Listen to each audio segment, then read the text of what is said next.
Et pour remercier, alors Luca Pacioli a publié une somme de mathématiques, arithmétique, géométrie, proportion et proportionnalité, et avec Léonard de Vinci, ils vont mettre au point la divine proportion.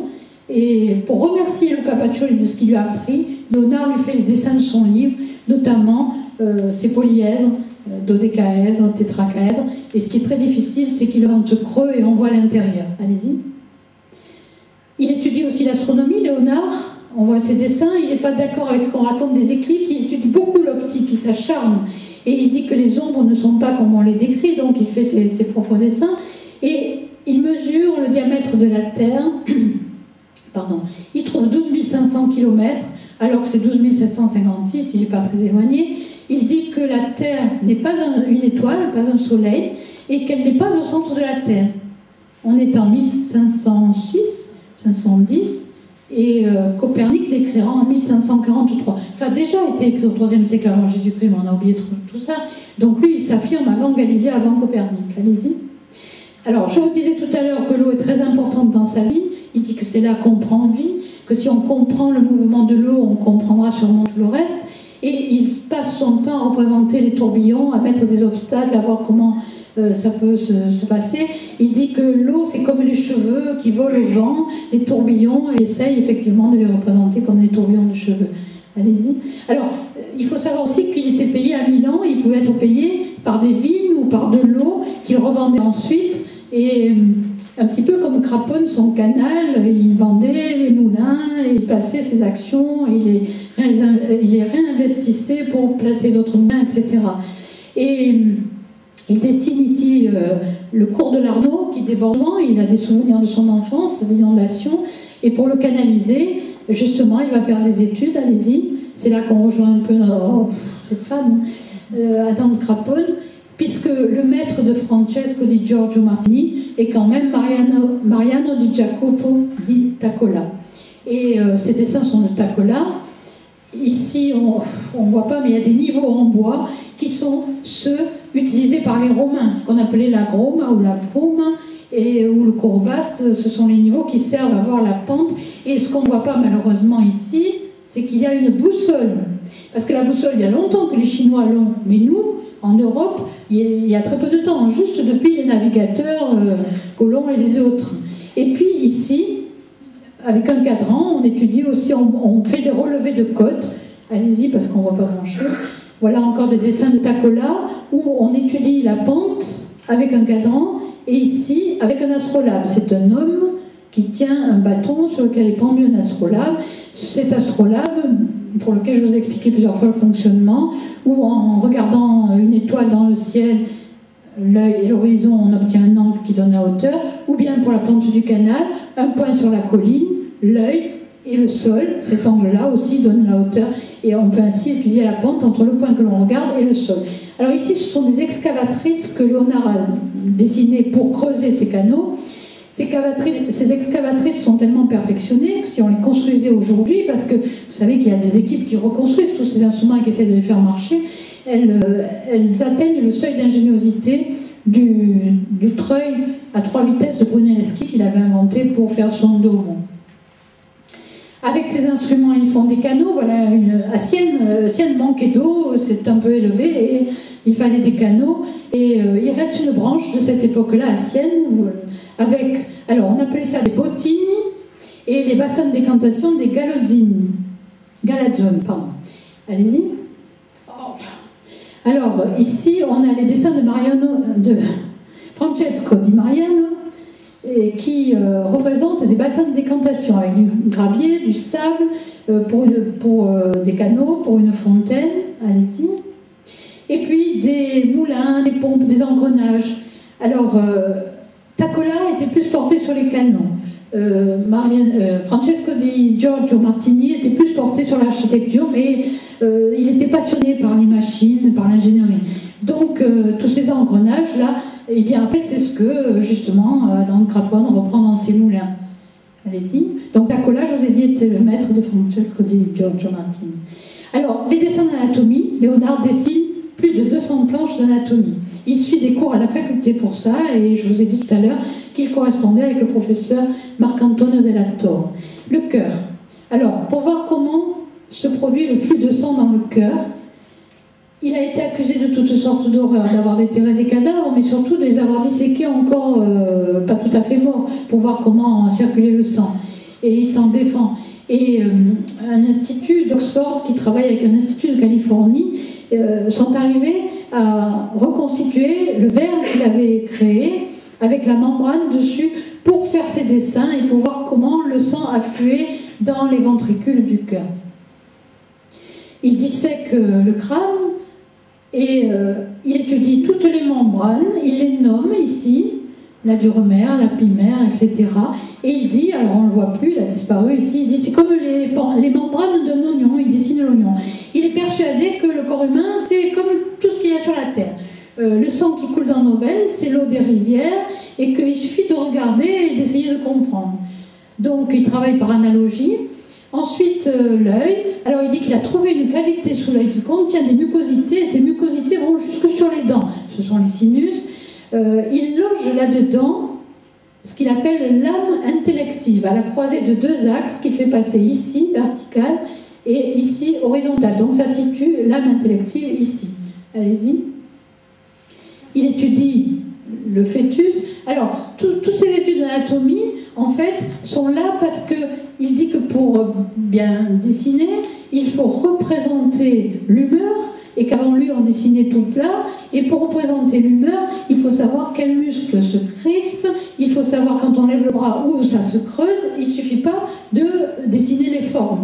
Donc, il veut aller jusqu'au fond des choses. Alors, ici, donc, le fœtus, il dit que l'utérus s'ouvre et que ça dégage une graine, comme le fruit lâche sa graine, exactement pareil. Alors, suivante, il fait ses dessins pour représenter ces petits anges, ces madones, etc. Vous voyez, on le dirait en train de bouger, cet enfant, c'est l'adoration des mages qu'il a dessiné pour le couvent de San Donato à Scopeto, à Florence. Allez-y. Quand il dessine ces planches, il fait, je ne vous ai pas tout mis, mais il y a d'abord le squelette, et puis il les attache sur le squelette, les muscles, et puis la peau sur les muscles, et puis quand il ne s'arrête pas là, il compare la patte d'un cheval à celle d'un homme, pour regarder si quand ça se plie de la même façon, parce que sinon il ne faut pas dessiner pareil. Allez-y. Et tout ça donc pour faire ressortir les humeurs. Alors, il dit que quand un homme est en guerre, il travaille pour la bataille d'Anghiare, cette fameuse bataille qu'il a dessinée à Florence, au palais seigneurial, et qu'on cherche encore aujourd'hui, et encore une fresque qui n'a pas tenu, et que Vasari a recouverte après. Et là, il représente quelqu'un qui court à cheval, mais s'il va faire la guerre, il ne peut pas le représenter comme un ange, il faut le représenter en colère, féroce, et donc il a des proportions à respecter. Et voilà, là il le fait un peu plus féroce, il explique comment il travaille et comment il va arriver au bout du compte à ce cavalier qui court. Allez-y. Alors oui, les proportions de l'homme, forcément. Les proportions de l'homme de Léonard de Vinci, c'est l'homme vitruvien. Alors, 1er siècle avant Jésus-Christ, Vitruve, traité d'architecture, et commence à expliquer que l'homme, normalement constitué, respecte des proportions. Et il indique ces proportions, Vitruve. C'est repris par tous les artistes du XVIe siècle et corrigé par certains. C'est repris par Dürer, c'est repris par Francesco di Giorgio, c'est repris par Léonard, et chacun corrige à sa façon. Alors, si je m'étais attardée sur le David tout à l'heure, j'aurais pu vous faire voir que le David, en fait, place le centre du dessin au niveau du pubis, alors que Léonard le place au niveau du nombril. Donc il y a une discussion à ce sujet-là, parce qu'en fait, il suffit de placer un compas, et ce compas va passer en tournant sur les pieds, les bras et la tête. On en est là au pentagone étoilé. Alors, en fait, c'est la quadrature du cercle. Ce qu'il faut savoir, c'est que l'homme s'inscrit ainsi dans un carré qui représente la Terre, que l'on réalise avec une équerre, et cette Terre s'inscrit dans le rond qui représente l'univers, que l'on fait avec un compas. Ces symboles, c'est très important chez ces gens-là, parce qu'on parle au travers de ces symboles et on transmet beaucoup de choses. Et là, Léonard de Vinci s'aperçoit que dessiner, c'est bien beau, apprendre à écrire, c'est bien beau, mais finalement, c'est peut-être au-delà qu'il faut chercher le reste. Alors bon, ben, Léonard Nostradamus est là parce qu'il a sûrement hérité au travers des relations communes d'influence, des points communs entre Léonard et Nostradamus. Eh bien oui, il y en a. Il y en a dans cette élévation du savoir, dans cette envie de transmettre le savoir et de parfois manquer y laisser la vie. Il y en a parce que Léonard a écrit des prophéties dans lesquelles il décrit des genres de tsunamis. Il dit qu'il ne croit pas au déluge comme dans la Bible, mais qu'on verra se lever l'eau jusqu'au ciel et redescendre et fondre sur les maisons et détruire les maisons et les gens qui les habitent. Il parle de guerre épouvantable et donc, bon, mais il y a ce point commun aussi.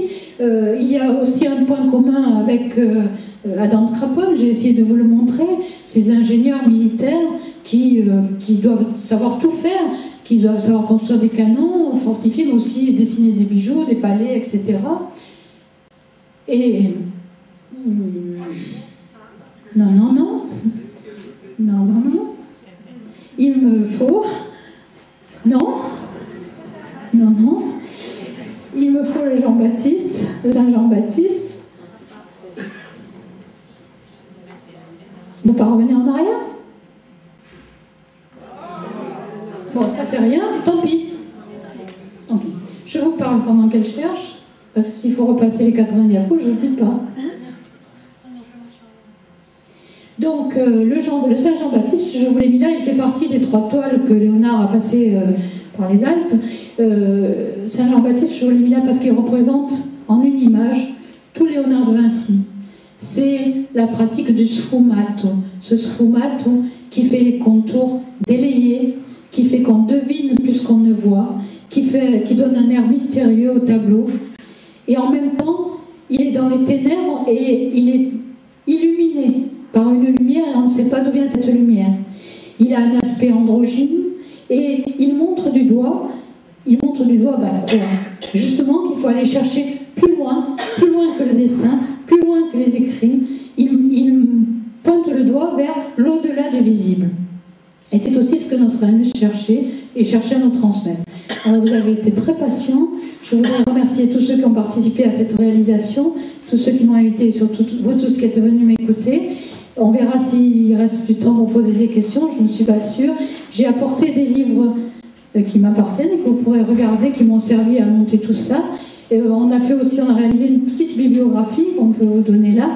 Et si vous voulez savoir la suite, vous pourrez venir nous voir au Centre Nostradamus, avec plaisir, on vous recevra. Merci.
Pas